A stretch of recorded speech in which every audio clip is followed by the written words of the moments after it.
mulki Sulaiman. Wa ma kafara Sulaimanu walakinna asyayatina kafaru yu'allimuna an-nasa as-sihra wa ma unzila 'alal malakaini bi Babil Harut wa Marut wa ma yu'allimani min ahadin hatta yaqula innama nahnu fitnatun fala takfur fayata'allamuna minhuma ma yufarriquna bihi bainal mar'i wa zawjihi wa ma hum bidarrina bihi min ahadin illa biidznillah wa yata'allamuna ma yadurruhum wa la yanfa'uhum wa laqad 'alimu laman ishtarahu ma lahu fil akhirati min khalaq wa la bi'sa ma syaraw bihi anfusahum law kanu ya'lam.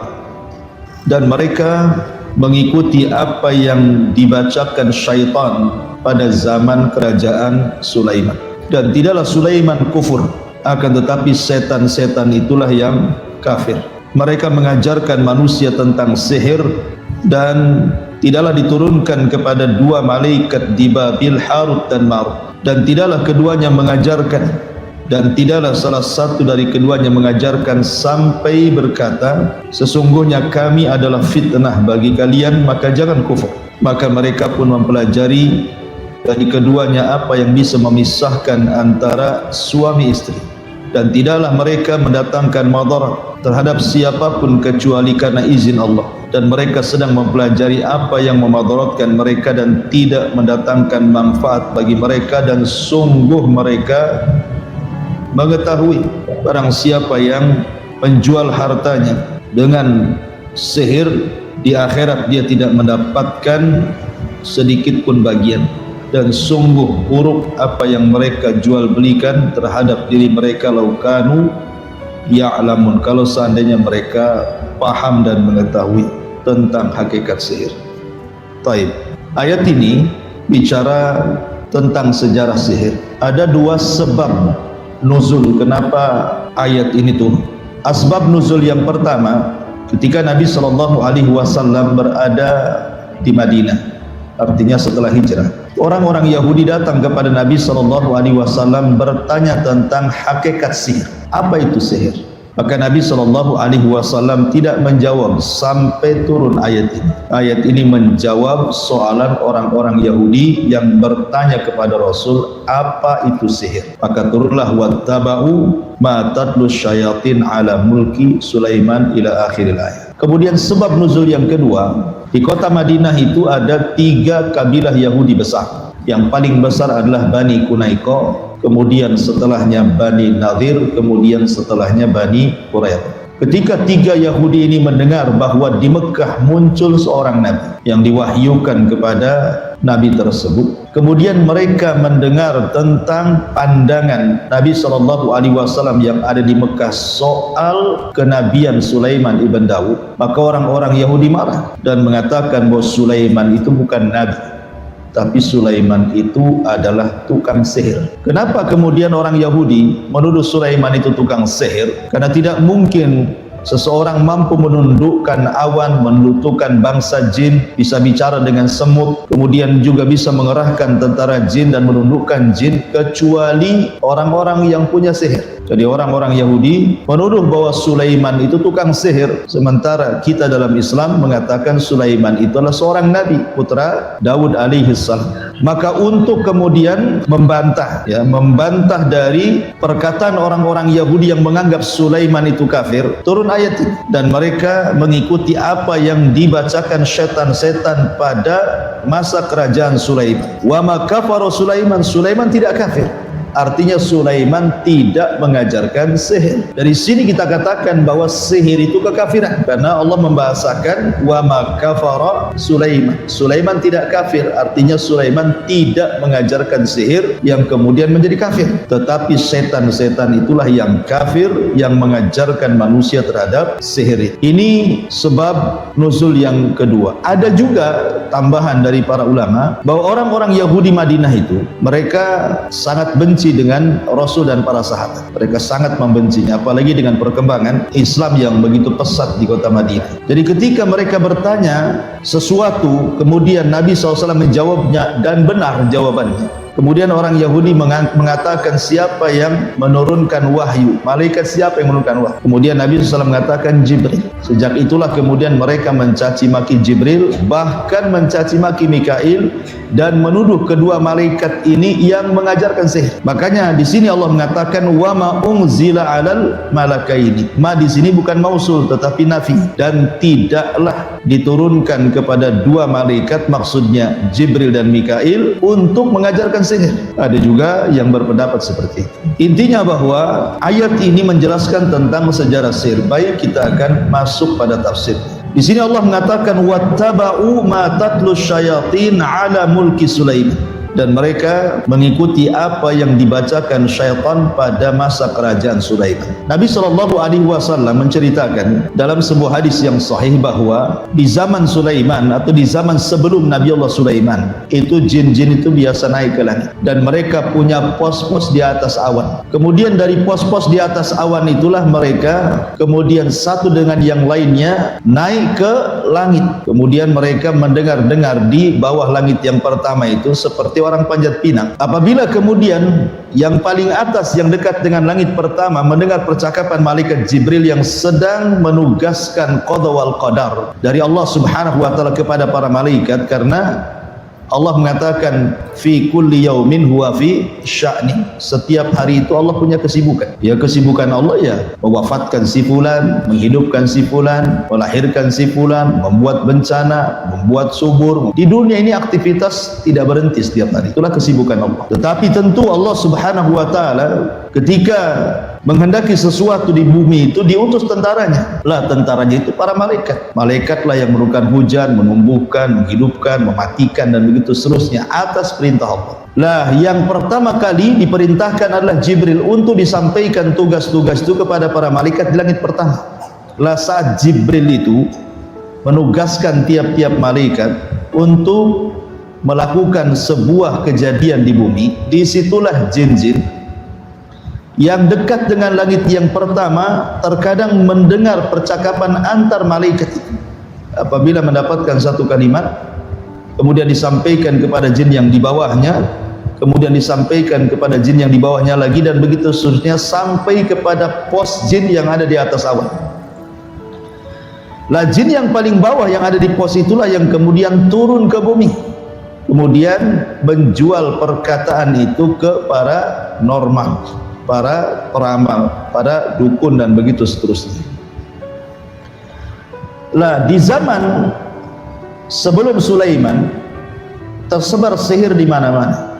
Tentu yang mengajarkan sihir itu syaitan kepada para dukun yang ada di bumi. Jadi sihir itu di Babil, di Irak itu luar biasa, menyebar sangat pesat sekali. Kenapa demikian? Karena langit itu baru dicegat. Tidak boleh ada satupun jin yang mencuri dengar itu hanya ketika di zaman Nabi diutus. Artinya sebelum Nabi diutus, walaupun diutus para Nabi, jin itu masih bisa ke langit mencuri dengar gitu ya. Tetapi setelah Nabi SAW diutus, Allah Subhanahu wa taala fungsikan bintang untuk melempari setan yang ada di atas awan itu. Terkadang setan itu belum sampai ke atas, kemudian disambar oleh meteor-meteor dan mati. Terkadang sempat mendengar, kemudian tersambar meteor, tapi kalimatnya sudah disampaikan kepada jin yang di bawah. Tetapi di zaman Rasul murni langit itu terjaga, tidak ada satupun jin yang naik ke langit, karena setiap mereka naik pasti akan mati, sambar dengan bola-bola api dari meteor itu. Sehingga kemudian iblis merasa ada masalah dengan langit, sehingga kemudian iblis mengerahkan anak buahnya untuk mencari tahu ada apa, kenapa langit tidak bisa ditembus. Di sini ada cerita namanya jin nasibin. Ada 7 jin atau 8 jin itu ketika mencari kabar tentang ada apa dengan langit, nyasar pula di kebun kurma. Ketika itu Rasulullah SAW baru pulang dari Taif dan ditolak dakwanya, diusir dari Taif, kemudian singgah di Wadi Nakhlah, lembah kurma, lembah pohon kurma miliknya Utbah dan Syaibah dan Utbah, keduanya putra Mughirah. Jadi Nabi SAW sholat subuh di situ, kemudian jin-jin ini mendengarkan bacaan Al-Quran dan beriman. Sehingga Allah Subhanahu Wa Taala gambarkan dalam surah jin sendiri, qul uhiya ilayya annahu istama'a nafarun minal jinni faqalu inna sami'na qur'anan ajab. Turun ayat ini, bahkan satu surat menjelaskan tentang masalah jin. Kemudian jin-jin ini pulang menjadi dai dan berdakwah di kalangan jin di Yaman. Akhirnya banyak ribuan masuk Islam jin-jin. Yang ingin saya ceritakan bahwa di zaman Nabi Sulaiman langit itu tidak dijaga. Jadi masih bisa jin-jin naik, sehingga perdukunan dunia, perdukunan sihir dan yang semacamnya itu menyebar di Irak, di Babil. Lah rusak-rusaknya Babil Irak ini dengan dunia perdukunan, diutuslah kepada mereka Nabi Sulaiman untuk memberantas kesyirikan. Karena tugas para nabi yang pertama kali adalah mengajak manusia untuk bertauhid. Sebagaimana di zaman Nabi Nuh alaihi salatu wassalam diutus kepada kaum yang menyekutukan Allah, menyembah patung Wad, Yaghus, Ya'uq, Nasar gitu ya, tersebar kesyirikan di zaman Nabi Nuh, diutus kepada mereka Nuh. Tetapi di zaman Nabi Sulaiman berbeda pula gitu. Jadi yang tersebar itu justru kesyirikan dalam bab sihir. Jadi banyak dukun-dukun, banyak orang datang ke dukun, percaya tangkal, percaya sihir, semuanya ada di zaman Babil Irak ini. Makanya diutus kepada mereka Nabi Sulaiman untuk memberantas dunia sihir ini. Dalam riwayat Abdullah ibn Abbas radhiyallahu anhuma, ya, bahwa Nabi Allah Sulaiman itu punya sekretaris namanya Asif ibn Barkhiyah. Asif ibn Barkhiyah, tukang catatnya Sulaiman. Lah Nabi Allah Sulaiman mengutus Asif ibn Barkhiyah ini untuk mencari tukang-tukang sihir. Ya, kalau mereka tidak menyerahkan buku-buku sihir, mereka bunuh. Kemudian mereka suruh bertobat. Akhirnya kemudian Asif ibn Barkhiyah ini dibekali tentara-tentara yang digerakkan Sulaiman mencari siapapun tukang sihir yang ada di Babil. Sehingga tidak ada satupun tukang sihir yang berani kepada Nabi Allah Sulaiman. Apalagi Nabi Sulaiman diberikan mukjizat yang tidak diberikan kepada para nabi sesudah dan sebelumnya. Bisa menundukkan jin, bisa menundukkan awan, bisa menundukkan angin, bisa menundukkan binatang-binatang, segala sesuatu atas kehendak Allah bisa ditundukkan. Akhirnya kemudian tukang-tukang sihir kan takut. Makanya Asif ibn Barkhiyah kemudian mengumpulkan kitab-kitab tukang-tukang sihir itu, kemudian oleh Sulaiman diletakkan di sebuah kotak dan dipendam di bawah singgasananya. Lah Nabi Sulaiman mengancam siapapun maniqtaraba minal jin, siapapun dari kalangan jin yang berani-berani mencuri kotak yang berisi tentang buku-buku tukang sihir ini, maka ku jamin dia terbakar. Tetapi siapapun dari kalangan manusia yang mengambilnya pasti kubur. Sehingga sejak Nabi Sulaiman berkuasa menjadi nabi dan rasul sekaligus menjadi raja dari Bani Israel, maka tidak ada satupun jin dan manusia mendekati singgasana Sulaiman, apalagi mencuri kotak yang berisi buku-buku sihir. Sejak itulah maka tidak ada lagi sihir, tidak ada lagi dunia perdukunan. Nabi Sulaiman berhasil memberantas seluruh dunia perdukunan, dunia sihir, dunia bomo dan yang semacam. Bersihlah bumi dari kesyirikan sihir itu. Lah setelah Allah Subhanahu wa taala takdirkan Nabi Allah Sulaiman meninggal dunia di atas kursi singgasananya, bahkan saat meninggal dunia jin tidak tahu, karena jin itu tidak tahu yang gaib kan gitu. Jadi Sulaiman itu ketahuannya meninggal itu setelah singgasananya roboh dimakan rayap. Baru jin-jin itu mengakui gitu ya, kalau dari dulu tahu Sulaiman mati katanya, ngapain kita sibuk-sibuk kerja, terhina kita di hadapan Sulaiman. Karena jin takut dengan Sulaiman, terpaksa mereka kerja, lo enggak dihukum kan itu ya. Dari sini menunjukkan bahwa jin itu tidak tahu yang gaib. Sementara jin itu referensinya dukun-dukun, Lah kalau jinnya saja rujukannya tidak tahu yang gaib, berarti dukun tidak tahu yang gaib, lebih parah gitu ya. Jadi kita katakan bahwa dukun itu para pendusta, ya, para penghibur. Lah kemudian setelah Sulaiman meninggal dunia dan orang-orang generasi pertama, maksudnya para ulama setelah Nabi Sulaiman juga sudah meninggal dunia. Jadi orang-orang yang bertauhid, yang mengikuti ajaran Sulaiman juga sudah meninggal dunia, sudah jauh zamannya. Sama dengan di zaman Nabi Nuh kan, zaman ketika murid-muridnya Wud, kemudian Suwa, Yagus masih hidup, belum disembah patung-patung itu. Kemudian setelah 3 generasi lewat baru disembah. Jadi generasi pertama Sulaiman meninggal pun belum ada yang kemudian berani mengambil buku-buku sihir itu. Sampai ketika sudah tidak ada lagi orang muwahhid ahli tauhid, ulama-ulamanya sudah pada meninggal, iblis datang menjelma orang soleh. Ya, iblis datang menjelma orang soleh, datang kepada orang-orang Yahudi, Bani Israel. Kemudian dikatakan, maukah kutunjukkan kepada kalian sebuah pembendaharaan yang tidak akan musnah, ilmu yang dimiliki Sulaiman. Kalau kalian mau mengambil pembenaran itu, maka kalian akan memiliki ilmu seperti Sulaiman. Kemudian iblis mengatakan, sesungguhnya Sulaiman itu bukan nabi tapi tukang sihir. Orang-orang tidak percaya, ya, karena bagaimanapun Sulaiman itu sangat kuat ajarannya, makanya nggak ada yang percaya mengatakan Sulaiman itu tukang sihir. Tapi yang namanya setan, datang 1 kali gagal, datang 2 kali. Ketika 2 kali datang, datang 3 kali. Modelnya kan begitu ya. Ya. Akhirnya karena terus-teruskan kan begitu. Sebuah kabar itu, kalau pertama kali mungkin orang mengatakan, nah ini hoax. Memang hoax gitu ya. Tapi kalau terus, kadang-kadang hati ini jadi goncang. Jangan-jangan benar. Nah gitu maksudnya ya. Jadi iblis terus datang mempengaruhi orang-orang yang jauh setelah generasi setelah Nabi Sulaiman alaihi salam. Akhirnya lambat laun mereka yakin bahwa Sulaiman itu tukang sihir. Akhirnya orang-orang jahat di antara mereka kemudian berusaha untuk menggambil pembendaharaan yang di bawah singgasana Sulaiman. Maksudnya kotak yang berisi buku-buku sihir itu, dan berhasil diambil.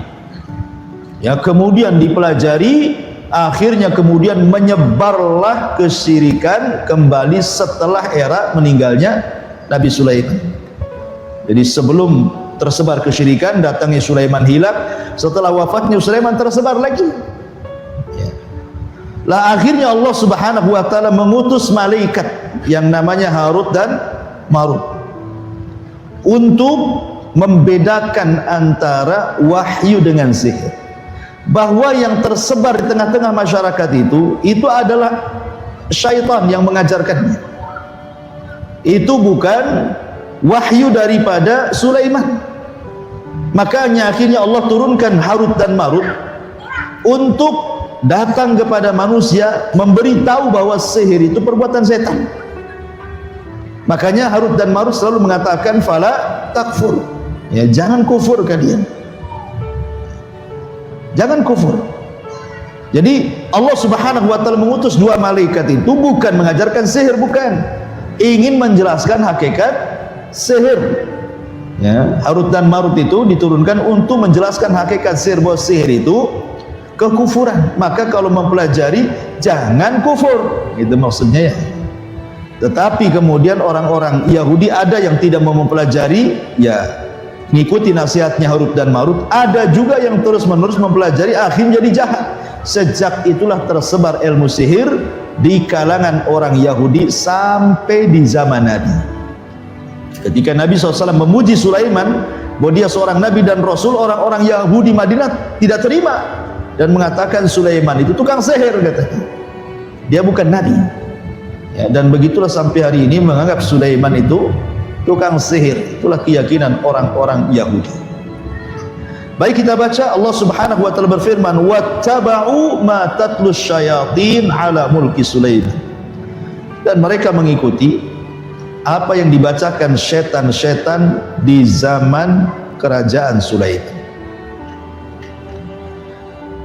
Wa ma kafara Sulaiman, Sulaiman tidak kafir. Jadi tuduhan orang-orang Yahudi kepada Sulaiman mengajarkan sihir itu tidak benar. Karena Allah Subhanahu wa taala bantah Sulaiman tidak kafir, artinya Sulaiman tidak mengajarkan sihir.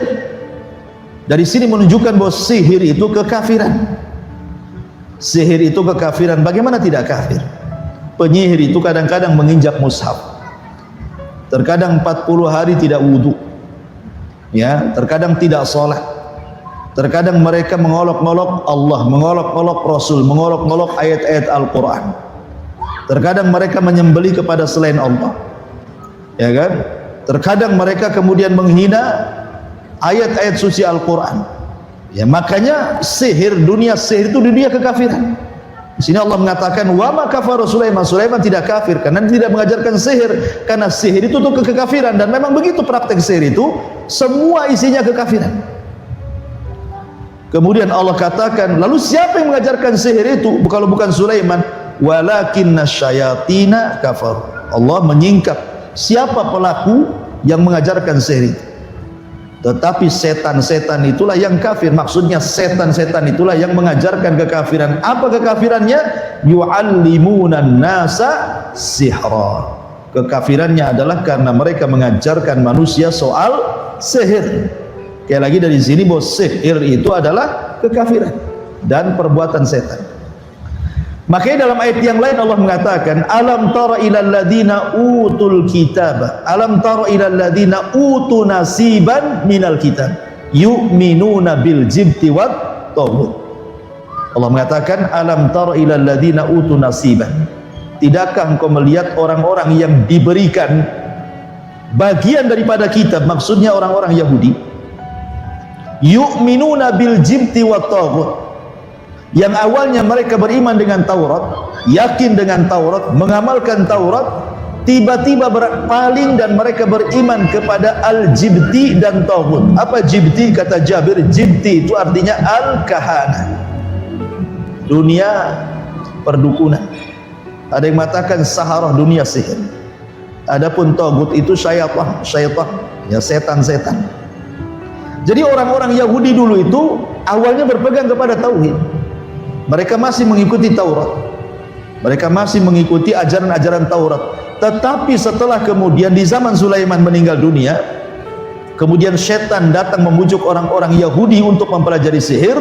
Akhirnya mereka tidak yakin dengan Taurat dan beriman dengan dunia perdukunan dan sihir. Makanya Allah turunkan ayat, alam tara ilal ladina utu nasiban minal kitab yu'minuna bil jibti wa taghut.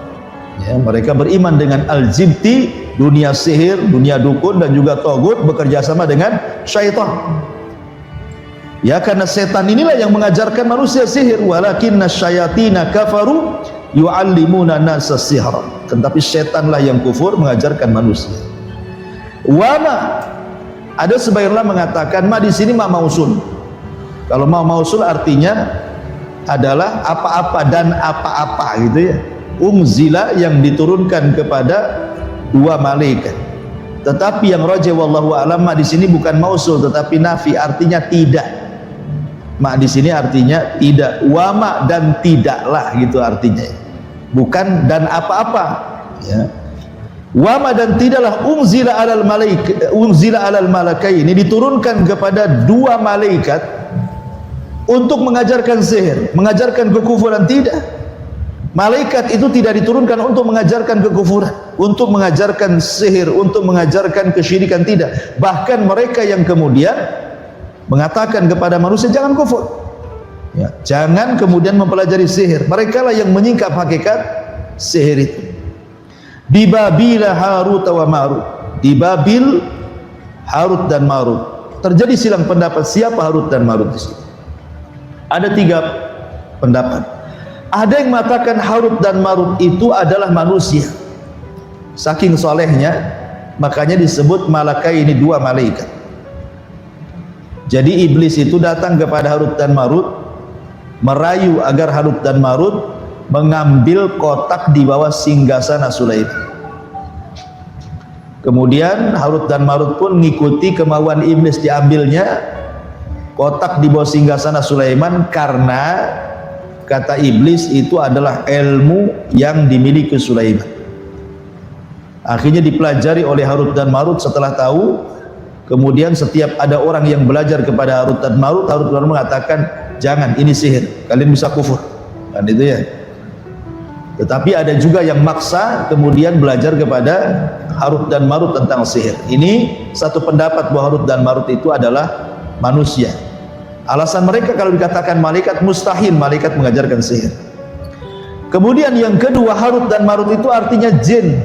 Ya, jin-jin itulah yang disebut dengan Harut dan Marut.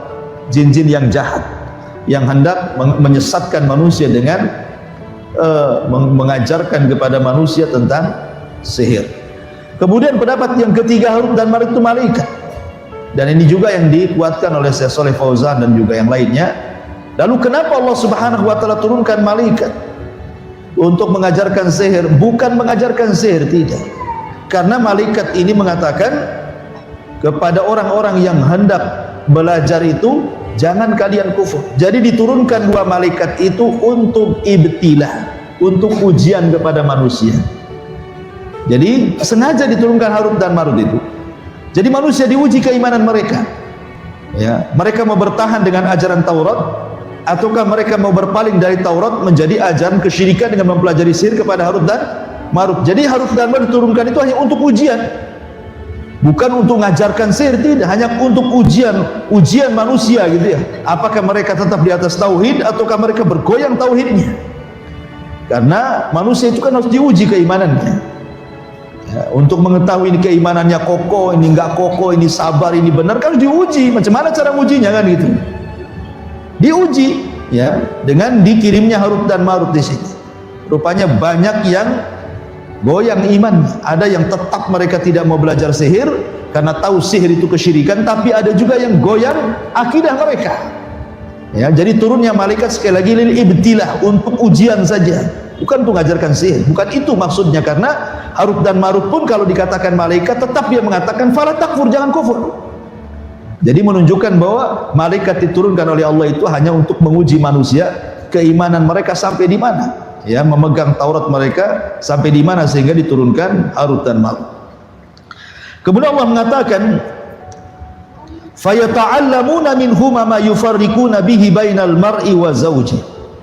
Dan mereka mempelajari dari keduanya, Harut dan Marut, ma yufarriquna, apa yang bisa memisahkan bihi dengan sihir tersebut, bainal mar'i wa zawji, antara seseorang dan pasangannya.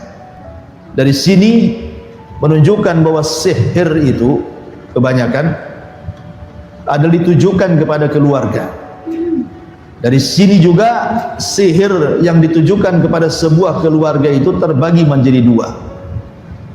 Ada namanya sihrut tafriq, ya, sihir untuk memisahkan suami istri gitu ya. Ada namanya sihrul mahabbah, sihir untuk kesukaan seorang suami kepada istri atau sebaliknya, ke bahasa kitanya pelet gitu ya. Jadi ada yang sifatnya memisahkan, ada yang sifatnya menggabungkan. Ada sihir tafriq, memisahkan, ada sihir mahabbah, ilmu pelet gitu ya. Dan itu kebanyakan seperti itu. Dan kalau kita cerita tentang dua ilmu ini, sebenarnya dua ilmu ini tergabung padanya dua sihir. Pertama sihru takhyil, yang kedua sihru al-hakiki, ya, sihir hayal dan juga sihir hakikat, ya. Karena sihir itu kan ada dua, ada yang sifatnya hayalan, ada yang sifatnya hakikat sihir itu. Yang sifatnya hayalan seperti sihir di zaman Nabi Musa. Ketika Nabi Musa berduel dengan tukang-tukang sihir Firaun, itu sifatnya sifat sihir hayalan. Karena tukang-tukang sihir yang melempar tambang, potongan-potongan tambang itu yang sudah dikasih obat kimia, ya. Kemudian mereka memantra-mantrai sehingga kemudian seolah-olah tambang itu bergerak-gerak, sehingga dihayalkan kepada Musa bahwa itu ular yang hendak menyerangnya. Jadi ini sihir hayal, sampai Nabi Musa pun terhipnotis, ketakutan kan. Tapi Allah Subhanahu wa taala mengatakan la takhaf, jangan takut, kata Allah, lemparkan saja tongkatmu katanya. Akhirnya Musa pun melemparkan tongkat dan jadi ular besar, kemudian memakan semua bayangan-bayangan ular yang dibayangkan tukang sihir kepada Nabi Musa. Ini disebut sihir takhil nanti. Ya, atau mungkin bahasa sekarang ini bisa disebut dengan hipnotis. Ya kan, hipnotis sebagian sihir. Ya bagaimana tidak sihir, orang ditepuk punggungnya, uangnya habis diambil. Diajak ngomong, toto antingnya, gelangnya, kalungnya dikasih gitu. Apa yang kalau bukan sihir? Ya, hipnotis itu sihir. Walaupun orang-orang hipnoterapi itu nggak terima kalau hipnotis itu sihir. Sihir gimana? Apa yang tidak disebut sihir? Orang nggak sadar gitu.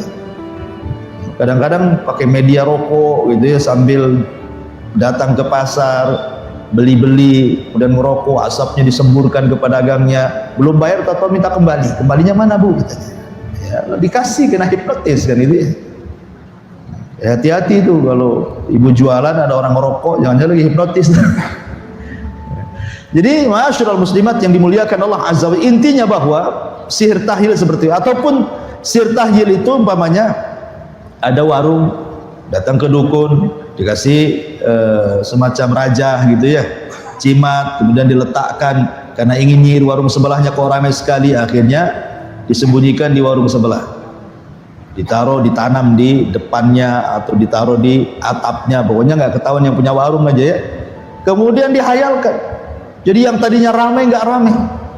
Jadi kalau orang datang ke situ yang biasa langganan kayaknya menakutkan, kayaknya ada apa gitu ya, sudah dibayangkan, agak jadi akhirnya ke sebelahnya, itu dihayalkan. Itu namanya sihir takhil gitu ya, menghayalkan, akhirnya memindahkan pelanggan ke yang lain gitu. Atau juga dalam suami istri, jadi istri itu dihayalkan suami itu kayak setan gitu ya, tengok suami itu pokoknya kayak setan aja deh, kayak iblis gitu ya, nggak mau dia ya. Atau sebaliknya gitu juga gitu ya. Jadi itu padahal itu bagian daripada sihir takhil, dihayalkan sehingga akhirnya terjadi kebencian, suami benci istri atau sebaliknya ya. Memang setan sengaja menghayalkan, itu namanya sihir takhil nanti. Ataupun mungkin betul-betul hakikat, nah hakikatnya yang bahaya karena bisa membunuh, bisa membuat orang stroke berkepanjangan, bisa membuat orang sakit tidak jelas sebabnya, akhirnya nggak normal orang ini, nggak seperti orang biasa bisa aktivitas, dia hanya tidur termenung, gelisah, pokoknya hidupnya penuh dengan ketakutan, terkadang bisa membunuh. Ini yang bahaya ya, itu namanya sihir hakikat, tuh bahaya sekali ya. Ini yang kemudian yang puncak daripada ilmu sihir ya inilah ya, sampai membuat orang stroke, dikirimnya paku, dikirimnya macam-macam gitu ya ke perutnya, sehingga akhirnya kemudian dia sakit berkepanjangan, berakhir dengan kematian. Nah di sini ini sihir takhil, maksudnya yufarriqu bainal mar'i wa zawji.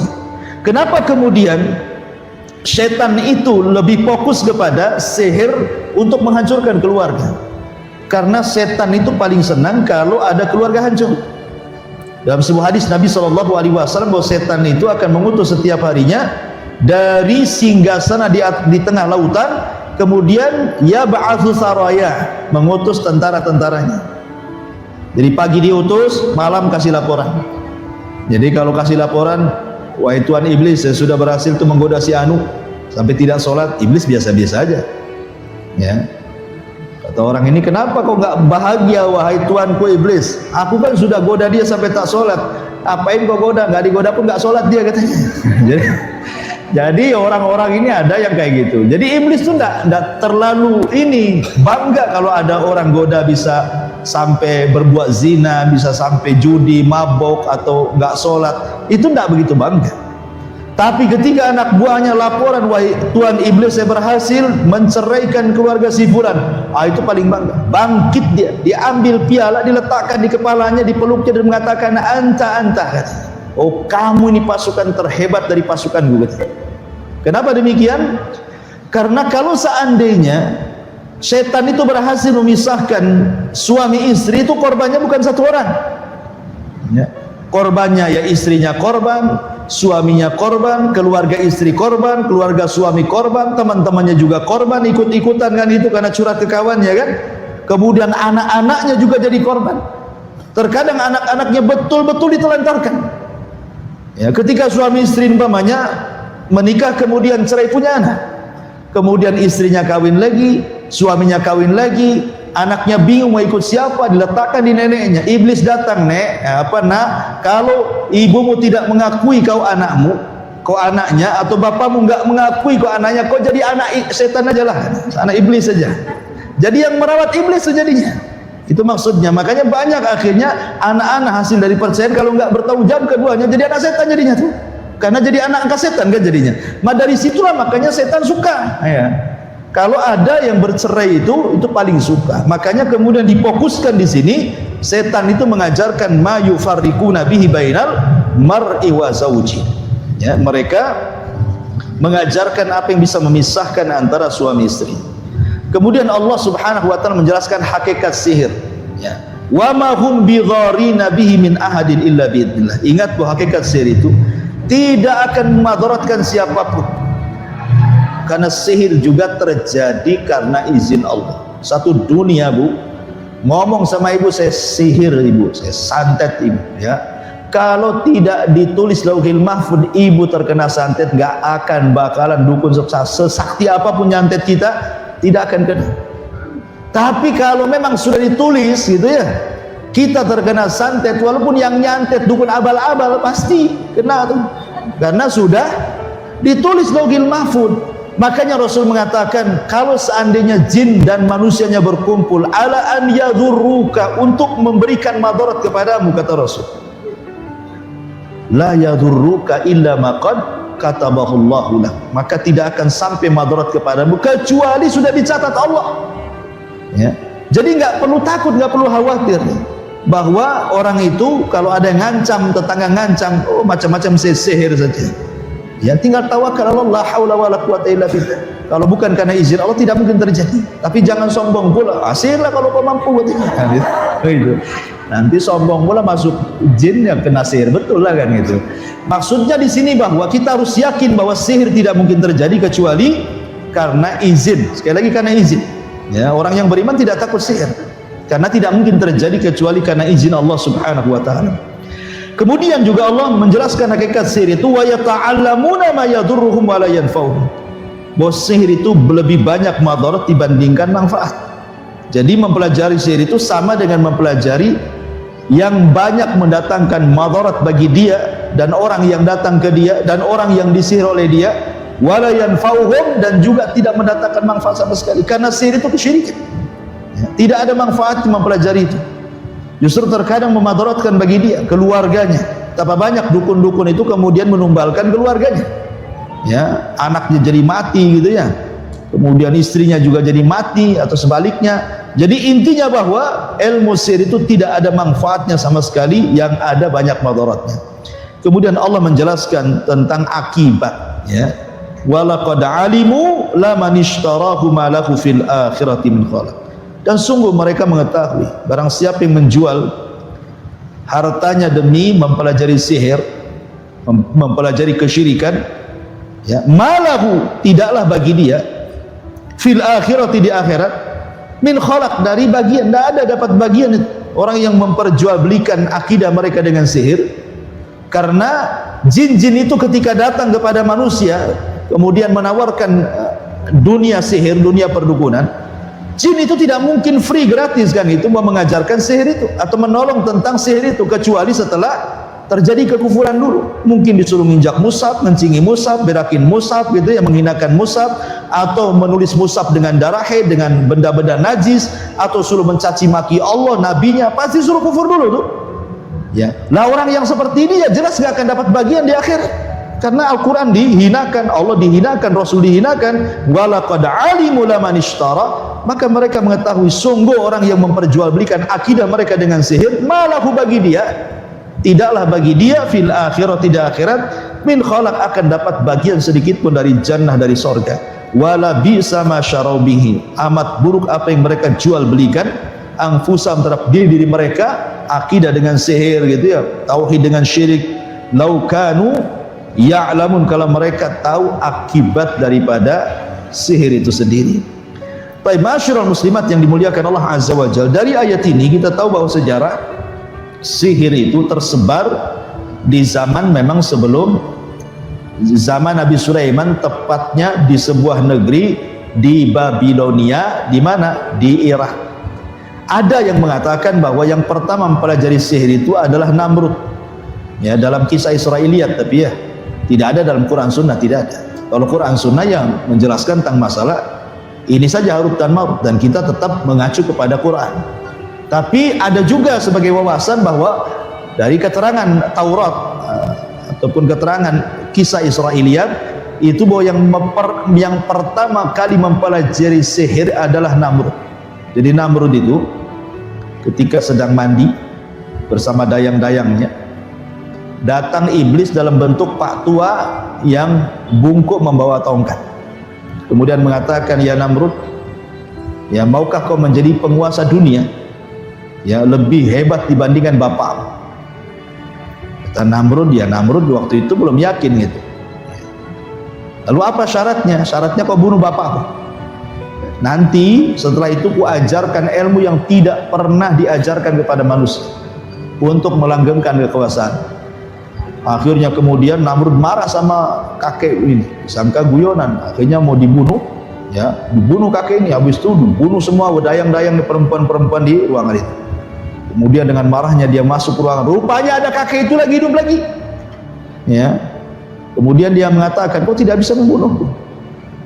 Dari situ Namrud yakin, wah ini bukan janji-janji hoak gitu ya. Akhirnya kemudian dibunuh bapaknya sama Namrud. Kemudian dibunuh bapaknya, dia datang ke sebuah tempat yang dijanjikan oleh iblis, itu diajarkan sihir. Disitulah maka kenapa kekuasaan Namrud langgeng, karena dia adalah penyihir, makanya dia ngaku Tuhan. Ya, dengan dibantu oleh syaitan dan dia bisa sihir, kemudian dia ngaku Tuhan. Nah, diutus kepada Namrud Nabi Ibrahim. Makanya Ibrahim juga diberikan mukjizat yang jauh lebih hebat dibandingkan sihirnya Namrud. Dibakar enggak apa-apa kan itu. Sampai Namrud kecewa sama iblisnya. Loh kenapa ada orang lebih sakti dari saya, katanya. Ya. Maka kemudian iblis merayu-rayu Namrud, itu sihir aja, itu sihir biasa itu tingkat anak-anak itu, katanya. Enggak usah ciut kamu kan. Jadi intinya ini kisah Israiliyat lah, enggak benar ya. Cuman memang tersebar kalau ibu baca di Google Map gitu ya. Biasanya kan kalau klik itu kan Mukidi itu siapa tuh yang di Google tuh kan ngasih tahu nanti kan di Google, kan segala sesuatu ada di Google itu. Klik apa saja keluar semuanya. Terkadang yang benar ya ada, yang nggak benar ada, yang hoax ada, yang macam-macam. Makanya harus dikasih tahu bahwa kalau ada kisah awal yang pertama kali mempelajari sihir Namrud kemudian dikisahkan tentang Israiliyat, ini nggak benar gitu ya. Ini hanya versi Israiliyah. Tapi versi Quran kembali kepada kisah Harut dan Marut. Ini yang lebih selamat, wallahu alam. Mungkin satu ayat dulu kita buat yang jawab saja, silakan.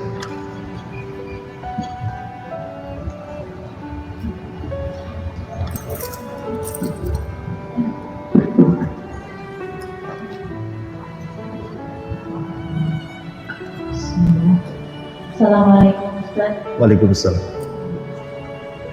Ingin bertanya, saya tahu sihir itu katanya datangnya tengah malam. Nah, bagaimana cara kita untuk berlindung dari sihir yang datangnya tengah malam itu? Ya, alhamdulillah. Iya, kebanyakan, kan berarti siang tak ada, cuman kebanyakan beraksinya syaitan itu malam. Karena memang kekuatan sihir di malam hari itu menguat. Makanya Nabi Musa ketika ditantang duel oleh tukang-tukang sihir memberikan syarat. Syaratnya apa? Kalau kau mau duel denganku, duellah di waktu duha. Jadi Musa berduel di waktu duha karena tahu bahwa malam itu menguat kekuatan syaitan. Makanya Musa meminta untuk duel di waktu duha. Ya. Ketika kerajaan mengadakan pesta, kayak mungkin bahasa kitanya Agustusan gitu ya. Jadi kan dari mana-mana datang menyaksikan duelnya Musa dengan tukang-tukang sihir gitu.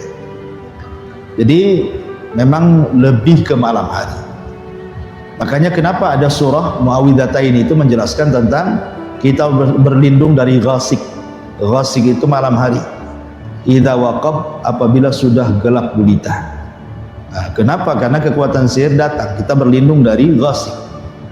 dari gelap gulita malam, karena setan itu menguat di malam hari. Makanya maksiat lebih banyak dilakukan di malam hari dibandingkan di siang hari. Maksiat apa saja, ya, lebih banyak dilakukan di malam hari dibandingkan di siang hari. Termasuk juga sihir yang dikirim itu juga di malam hari. Makanya Nabi SAW kemudian menganjurkan kita sebelum tidur untuk berwudu, ya, sebelum tidur untuk membaca 3 qul, dan juga ditambah dengan qul ya ayyuhal kafirun juga, ya, qul huwallahu ahad, qul a'udzu birabbil falaq, qul a'udzu birabbin nas, dan qul ya ayyuhal kafirun. Kenapa juga dibaca qul ya ayyuhal kafirun? Karena qul ya ayyuhal kafirun menjelaskan tentang tauhid uluhiyah. Kalau Al-Ikhlas, qul huwallahu ahad, itu menjelaskan tentang rububiyah dan asma wa sifat. Ya, jadi kalau kita dua-dua baca berarti terpenuhi tauhidnya. Nah, tauhid rububiyah, asma wa sifat dan uluhiyah terpenuhi di 2 surah. Namanya surah Al-Ikhlas dan surah qul ya ayyuhal kafirun. Makanya dua-dua surat ini disebut Al-Ikhlas.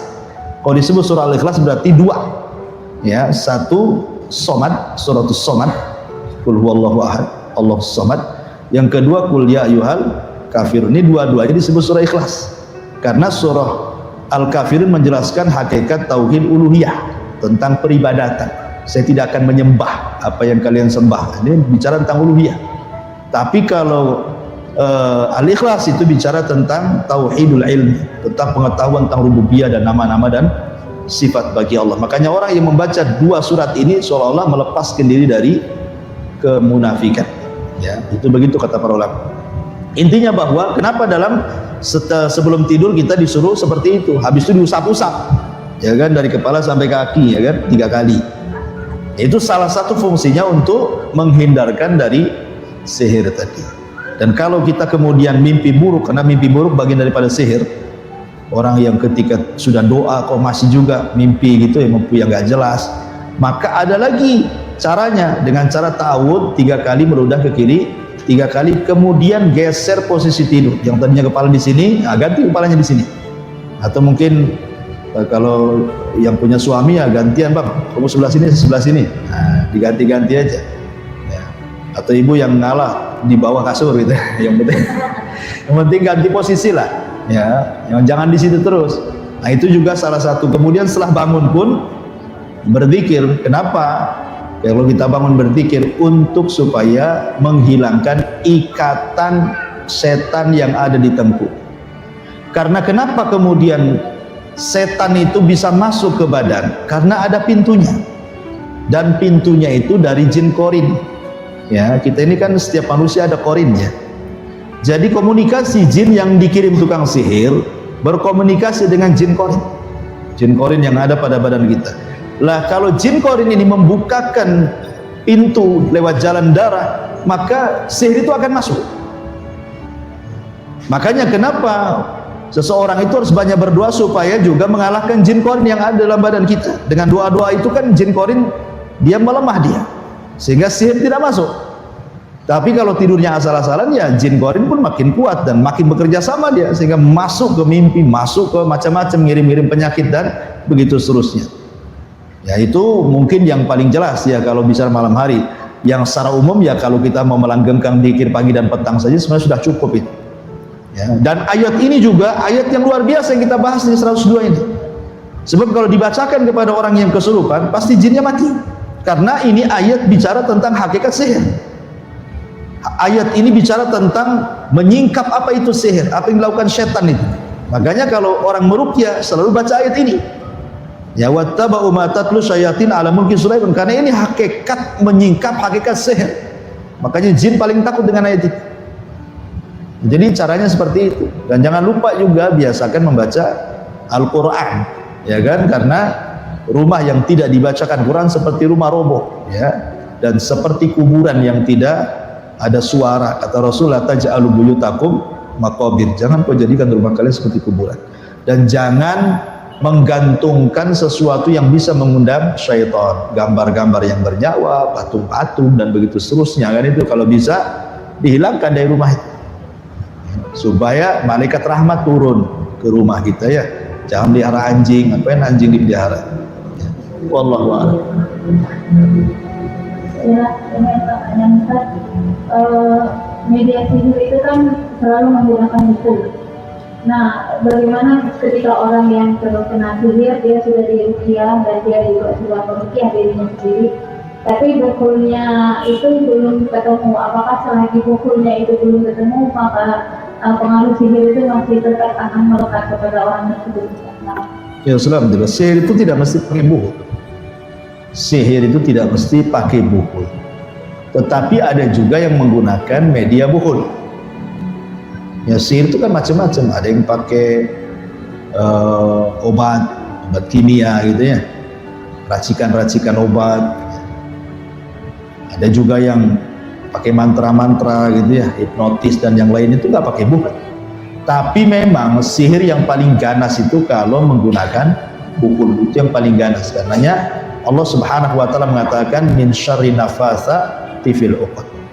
Nafasat itu artinya tiupan-tiupan yang sedikit ada ludah yang keluar, disebut nafsun. Makanya dalam bahasa Arab itu ada namanya taflun, nafsun, nafkhun. Nah, ya. Kalau nafkhun itu hanya niup saja, itu namanya nafkhun. Kalau taflun itu meludah tanpa ada angin. Tapi kalau nafsun itu meludah ada anginnya, nah, sambil keluar ludahnya. Angin plus ludah itu disebut nafsun namanya. Makanya nafatsati fil uqad artinya tukang-tukang sihir yang meniup-niupkan pukulnya dengan angin dan ludahnya di situ ya. Itulah orang-orang sihir. Ambil mantra-mantra ditiupkan gitu ya. Nafatsati fil uqad. Uqad itu artinya sebukul dalam bahasa Arab. Uqad itu pengikat ya. Dan uqad itu bisa terjadi kalau terdukung oleh 3 perkara. Ingat, bukul itu, uqad itu terjadi kalau didukung 3 perkara. 1 dari pihak penyihir, 2 dari pihak orang yang disihir, 3 dari setan yang membantu tukang sihir. Kalau 3-tiganya dukung, terjadi sihir ya. Pertama dari tukang sihir, memang ada azab kuat untuk menyihir. Dia memang betul-betul ada roh jahat di dalamnya untuk menyakiti orang. Karena harus ada niat, ya kan? Kan begitu kejahatan itu ya. Bukan hanya ada niat pelakunya, tapi ada kesempatan, katanya. Waspadalah. Jadi saya ulangi bahwa harus ada niat yang kuat untuk menyihir orang. Kemudian yang kedua, dari pihak setan yang akan membantu. Ya, harus terjadi komunikasi yang baik, kerjasama yang baik. Dengan cara apa? Siap kufur, sehingga makin kufur makin ditolong sama setan kan. Kemudian dari pihak orang yang disihir memang lalai, jarang baca Quran, jarang berzikir gitu kan, jarang sholat orangnya kan. Pokoknya lalai dia ya, sama sekali tidak beribadah kepada Allah. Kalau 3 uqad ini bersatu, ini pasti terjadi sihir. Jadi bukul itu akan terjadi kalau terdiri dari 3 unsur ini. Tapi kalau salah satunya tidak terjadi, 3 unsur, tidak akan terjadi sihir. Tidak akan terjadi sihir kecuali karena izin Allah. Pamannya orang ini orang soleh, memang betul-betul dia jaga zikir pagi petang. Ini tukang sihir mau nyihir dia, tidak bisa. Udah pakai bukul macam-macam, tidak bisa. Kecuali memang sudah takdirnya, ya dia terkena. Tapi belum takdir nggak akan bisa. Kenapa? Karena dia sudah membentengi dirinya. Karena kekuatan benteng Quran itu jauh lebih hebat dibandingkan sihir itu sendiri gitu ya. Nah, tapi kalau orang yang disihirnya memang ya seperti itu, ibadah kurang, macam-macam kurang ya pasti terjadi sihir dengan mudah. Ya, tapi kalaupun orang itu sudah membentengi tapi tetap kena sihir, itu balik ke takdir namanya. Mungkin Allah Subhanahu wa taala ingin menghendaki dia terkena sihir untuk menggugurkan dosa-dosanya, mengangkat derajatnya, dan begitu seterusnya, kita tidak tahu. Ya, karena Rasul sendiri tersihir oleh Labid ibn A'sam gitu ya.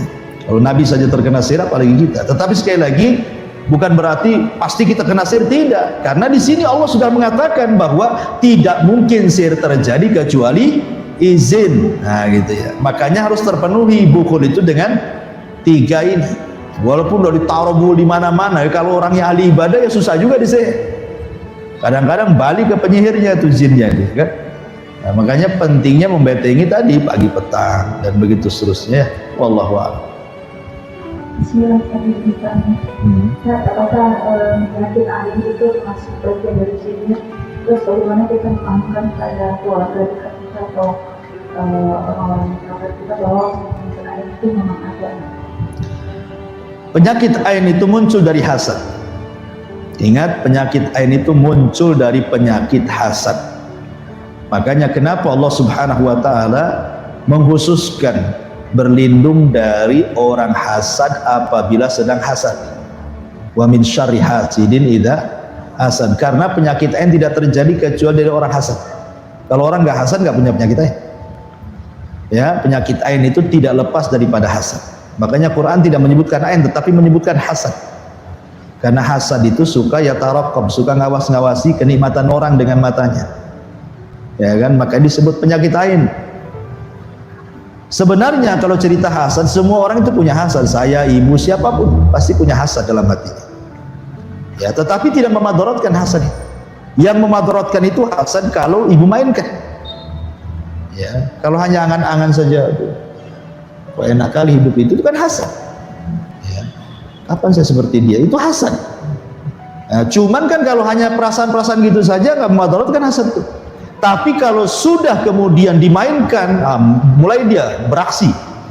Gimana caranya nih bangkrut dia?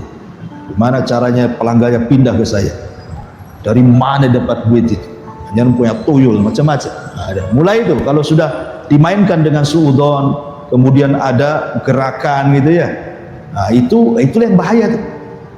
Sebab ketika dia hasad, setan masuk. Kemudian bersarang di matanya, jadilah penyakit ain.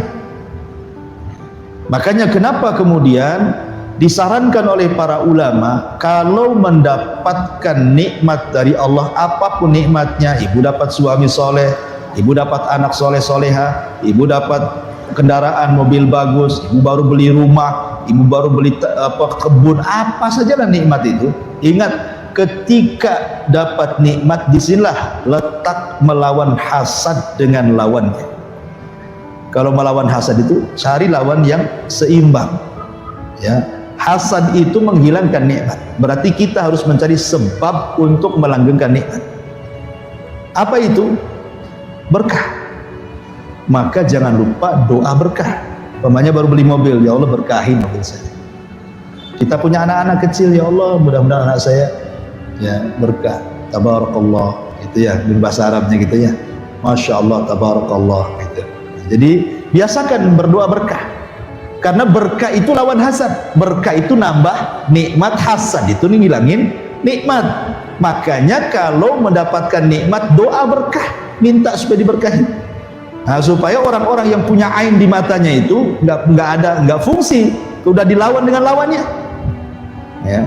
Kemudian yang kedua, orang yang hasad yang punya penyakit ain itu tidak tahu mana satu orangnya. Kita tidak bisa mendeteksi. Oh si Anu, kenapa? Matanya merah, lagi sakit mata.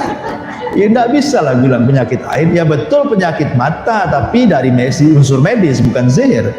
Ya kan? Nggak bisa kita deteksi tetangga mana satu, kawan mana satu, belakang, depan, samping, kiri, kanan. Kita tidak tahu orang hasad itu, karena hasad itu penyakit hati. Karena kita tidak tahu musuh kita mana satu. Kalau musuhnya nampak kan enak saja, itu hasad sama saya pindah ke rumah, selesai kan itu. Ya. Atau kita nasihati gitu. Tetapi karena tidak tahu orang hasad itu, makanya yang bisa melawan hasad itu hanya Allah. Maka minta kekuatan kepada Allah, la haula wala quwata illa billah. Seperti kisah siapa? Kisah pemilik dua kebun itu. Kalau seandainya engkau mengatakan sebelum masuk kebunmu, la haula wala quwata illa billah, tidak ada daya dan kekuatan milik Allah, tidak akan hancur kebun. Ya. Makanya jangan lupa gitu ya, meminta pertolongan kepada Allah supaya Allah binasakan orang-orang yang hasad kepada kita. Ya. Maksudnya bukan dibinasakan dan dibunuh, bukan. Maksudnya jangan sampai kemudian hasad itu terkena kita gitu. Karena itu penyakit ain. Makanya sering kadang-kadang dicontohkan oleh para ulama itu, terkadang ibu mengadakan acara makan-makan kayak di rumah begitu, atau acara ya apalah rame-rame di rumah akikah atau apa gitu, ngundang orang rame. Ya, awal-awalnya biasa-biasa saja, datang dari mana-mana. Kan tidak tahu yang hasad satu yang mana tuh. Kalau ibu sudah ngundang orang itu, kepala orang itu beda-beda isinya bu, hati-hati. Namanya ngundang orang rame ya. Ya mau cadaran nggak cadaran sama saja, kepalanya kan beda-beda. Ya otaknya itu beda-beda. Ya, jadi karena kita tidak tahu nih otaknya yang datang kita undang itu beda-beda, disinilah pentingnya kita berdoa. Ya, supaya jangan sampai orang-orang yang kita undang itu ada yang membawa penyakit hasad dan penyakit ain. Ya, karena terkadang awalnya beres-beres saja di rumah, oh senang ketawa ke TV banyak orang kan. Setelah kemudian pada pergi makin stres itu. Tadinya ketawa jadi stres. Terkadang menjadi bertengkar dengan suami. Terkadang anak bertengkar dengan anak-anaknya. Ya, aku tadi ketawa-ketawa kok sekarang jadi musuhan gitu kan. Boleh jadi ada yang hasad. Terkadang ada barang aja yang rusak di situ. Ya, ada barang yang rusak. Ini handphone baru beli, kenapa hang ini? Jangan dilihat orang hasad kan. Jadi kita tidak tahu mana satu. Makanya kalau ngundang orang, gitu, kita berdoa di situ. Berdoa, ya Allah, mudah-mudahan tamu-tamu ini tidak memudaratkan saya. Ya, jangan sampai ada orang hasad masuk ke rumah saya. Gitu. Jadi tetap dalam kondisi apapun minta pertolongan kepada Allah Azza wa Jalla. Dan ain itu ada, makanya kenapa kita harus berlindung dari penyakit ain. Salah satunya dengan membaca Qul a'udzu birabbil falaq. Gitu ya. Karena di situ ada kalimat min syarri hasidin idza hasad. Wallahu a'lam. Ya, kita tadi kan dijelaskan bahwa setelah waktu terakhir itu langit dijaga. Nah, berarti tidak ada lagi setan-setan yang muncul di berita dari langit.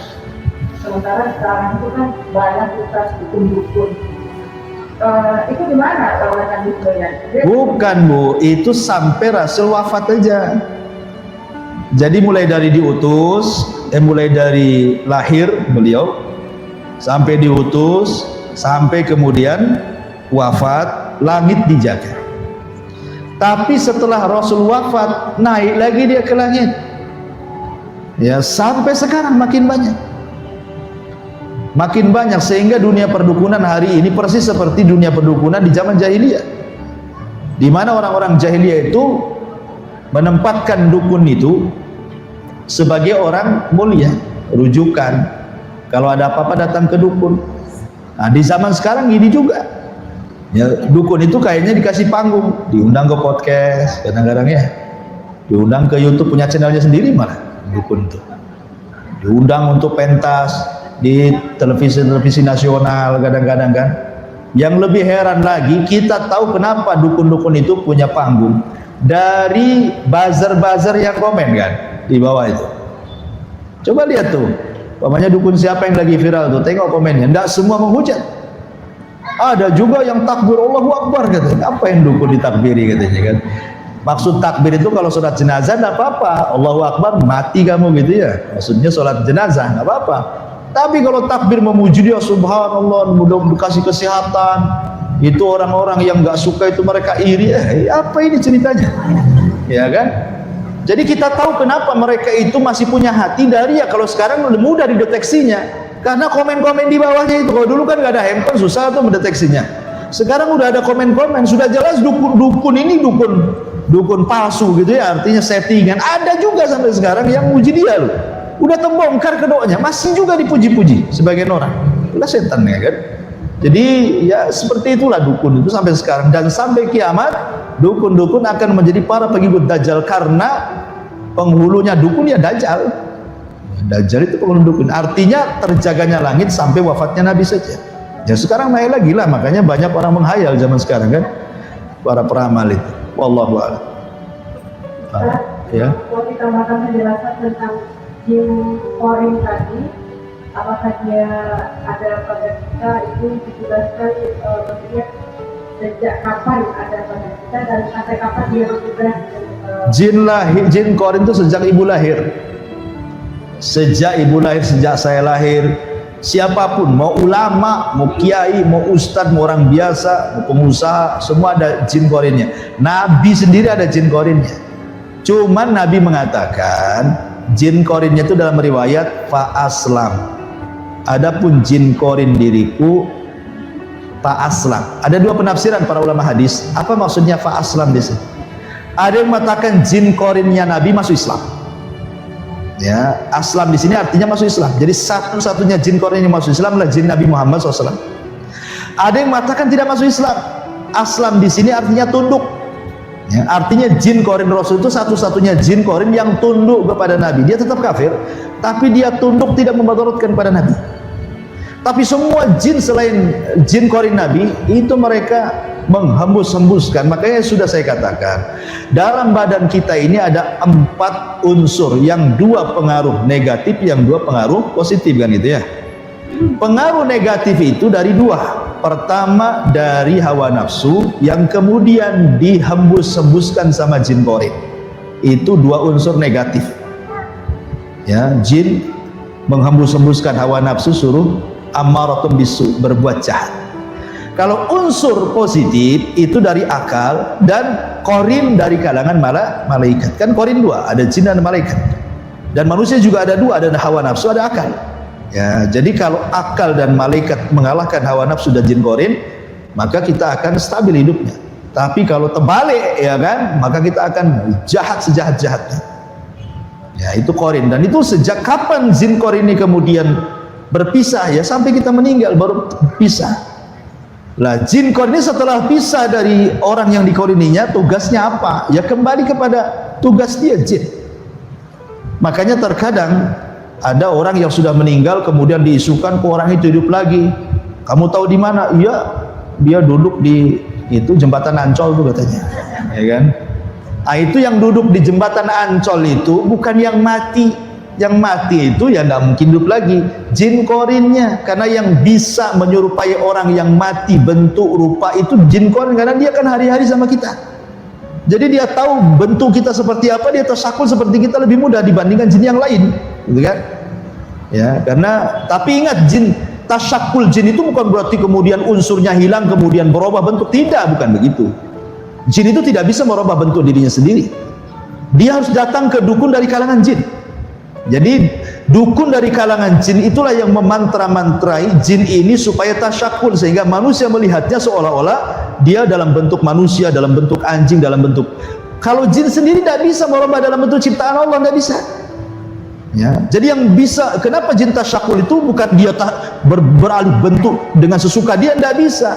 Dia datang ke dukun jin juga, tolong Pak dukun jin, bentuk saya seperti ini gitu maksudnya. Ya, karena tidak mungkin merubah ciptaan Allah, itu tidak mungkin. Siapa yang bisa merubah ciptaan Allah? Ya, jin tidak punya kekuatan untuk merubah ciptaan Allah. Hanya dukun jin itulah yang seolah-olah kemudian menyihir dengan sihir takhil, hayalan, seolah-olah jin ini beralih rupa. Terkadang jin ini diwarna-warnai. Ya, dikasih warna-warni jin ini. Untuk nakut-nakuti orang dikasih warna-warna, dikasih apa ya? Mungkin kan ada pewarna ya. Ibu kan tahu pewarna bumbu itu kan mungkin ya. Kasih warna coklat, kasih warna. Jadi terkadang kalau ibu jalan di mana atau tuh kelebat, kalau kayak warna putih, warna apa, itu nakut-nakuti. Terkadang dikasih warna-warna tuh.